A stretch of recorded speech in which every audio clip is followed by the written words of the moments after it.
That's an extreme honor, you know, to have that record. That's more than I thought I would do up here. You know, obviously, like you said, all these great pitchers coming through here, and you know, what an honor, you know, to have that record.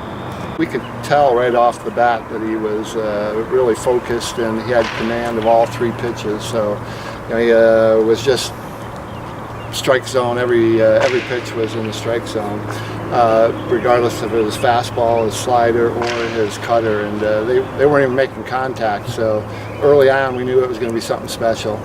And then he made it into the seventh with a perfect game, and it was pretty. It was the most amazing and impressive performance I've ever witnessed.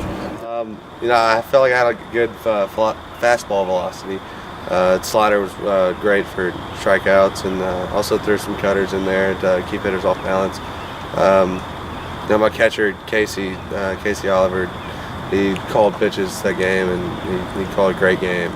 Well, I mean, after about the third inning, I went up to a kid on my team who was doing the chart, and I was like, "This kid got a perfect game going, or what's going on here?" And he's like, "Yeah, he does." And I mean, like his past couple outings, he's done great, but he's had a little trouble controlling his fastball, and he had fastball command that day, and he had all of his other pitches going, so I knew that it was probably going to be a pretty good day for him. And I mean, we were just keeping him off balance, you know, always switching up our sequence, so they really didn't know what was coming.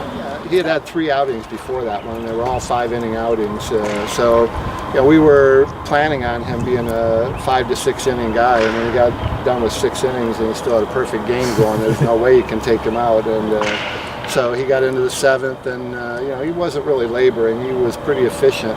He threw 29 balls in the entire game. So you know, he was right around the strike zone constantly. And you know, I thought about taking him out in the 8th, but he didn't have any part of that. You know, we thought about taking him out again in the 9th, but you know, he came off the mound after the 8th, and he goes, "I'm finishing it, coach." And so I wasn't going to argue with him, and we let him finish. I was a starter in high school, and I feel like that's where, you know, I do my best. You know, I progressively get better, and you know, I wanted to come up here and show what I could do in the starting rotation to see what I can do next year. Off the field, he's like the nicest kid you could ever meet.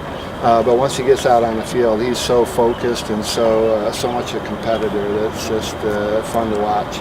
And you've seen him probably throw a couple games, and he's just so focused all the time. And you know, he's all business, and you know, he's going to go a long ways. That's obvious. He was freshman All-American this year, and did tremendous in the Southeast Conference. So he's got a bright future, no doubt.